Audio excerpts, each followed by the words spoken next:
One of the joys of my job is that I have the opportunity to wear lots of fabulous watches and determine those I'd like to own and those I wouldn't. This watch has been a joy to wear, and yes, I would dearly love to own it. It's a Girard Perregaux Laureato Chronograph TI49 and it measures 42mm in diameter.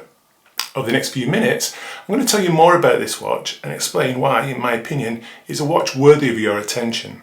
Allow me to elaborate. In 1975, Girard Perregaux released the model, the quartz chronometer, and it was one of the first sport-chic timepieces on the market. Girard Perregaux was at the vanguard of quartz technology, being Switzerland's first industrial producer of quartz timepieces.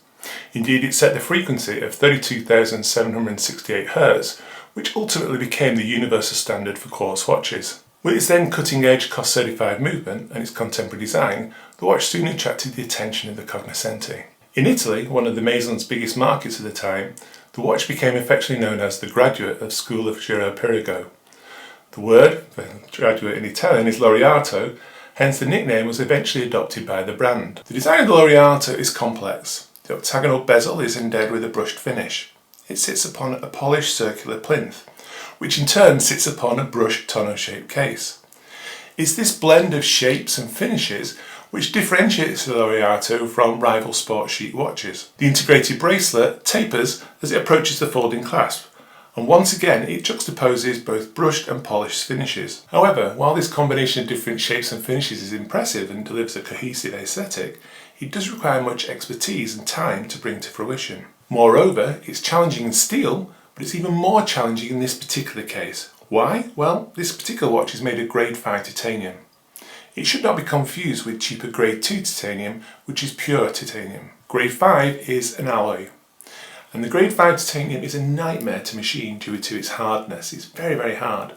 Moreover, it has to be sculpted using a CNC machine as the alloy has a low ductility, making cold forming or stamping unsuitable. And lastly, when milling grade 5 titanium, the CNC tools wear out far more readily, further heightening costs. Grade 5 titanium is an alloy composed of almost 90% titanium, 6% aluminium, 4% vanadium, and small trace of iron and oxygen. It is light, strong, stiff, corrosion resistant, non-magnetic and hypoallergenic, all useful attributes for a watch. Grade 5 titanium is stronger than grade 2 titanium, and it can be polished to a resplendent gleam, something that GP has masterfully exploited on this occasion. If you just look at the case, at the edges of the case, the sides of the bezel, the central row of the bracelet links, the pushers, they've all been polished to a lovely gleam, and they're wonderfully toyed with light. And talking of light, look at the dial.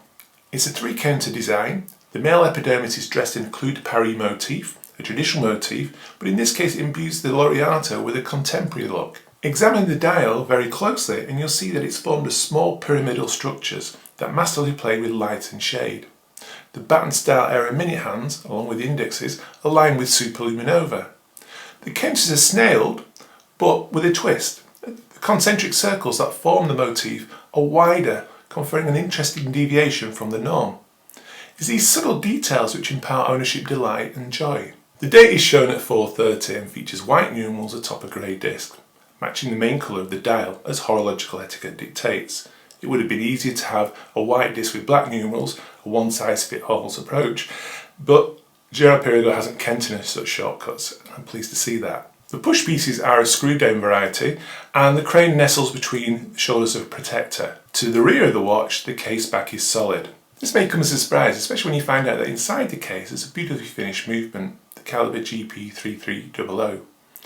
I've seen this movement in the flesh and it's adorned with Côte de Genève in both circular and straight forms, polished sinks, perlage, chamfering, thermally blued screws, snailing, mirror polishing and engravings. It's beautiful, it's beautifully executed. This should come as no surprise to watch aficionados as Girard Perregaux can trace its origins to 1791 and it's a name that is synonymous with crafting sublime expressions of Haute Horlogerie. Moreover, it has repeatedly demonstrated its capacity for invention, most recently with the release of the groundbreaking Neo Constant Escapement. Like many watch geeks, I've often waxed lyrical about fully integrated chronograph movements, column wheels and vertical couplings, etc. The movement in this watch is a modular design. There are two criticisms often levelled at this type of movement. One, after actuating the chronograph, there can be a slight hesitation or wobble from the central chronograph second hand before it starts its journey. The second thing is that often the push piece feel is generally smoother with a fully integrated movement fitted with a column wheel and vertical coupling. Well, that's the theory at least. But I've repeatedly pressed the push piece at 2 o'clock and the central chronograph second hand appears to leave the starting gates perfectly. There's no hesitation, no wobbling. So that's a thumbs up from me. In terms of the push pieces, it does require a little more effort to actuate the chronograph, but nothing that would deter me from buying the watch. So, in summary, what do I think about the Girard Perregaux Laureato Chronograph TI49? Well, before I tell you that, I just want to say one thing about its name. No, not Laureato, I mentioned that already. No, I mean TI49. I originally thought it was a reference to one of titanium's 5 natural isotopes. 46 Ti, 47 Ti, 48 Ti, 49 Ti and 50 Ti. It's not. The name refers to the case material. Ti is the chemical symbol for titanium and 49 refers to the fact that it is 49 years since the inaugural Laureato burst onto the watch scene. Does that mean we can expect a Laureato TI50 next year? I certainly hope so. This watch is light and it's supremely comfortable to wear. Its palette of monochromatic shades is eminently elegant and makes the watch an ideal companion whether you're wearing jeans or a cocktail suit. With 100 meter water resistance and a self-winding movement, it's a highly practical ownership proposition. But it's the delightful details which make me love this watch. The sumptuous blend of shapes and finishes found on the case, the Clous de Paris dial pattern, and the charmingly snailed counters.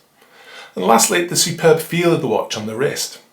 The combination of the watch's feather-light mass and ergonomic integrated bracelet deliver peerless wearer comfort. There are several Laureato models that I love. Is this my favourite to date? Possibly. Would I love to own the Girard Perregaux Laureato Chronograph TI49? You betcha. It's fabulous. Until next time, watch geeks, keep collecting.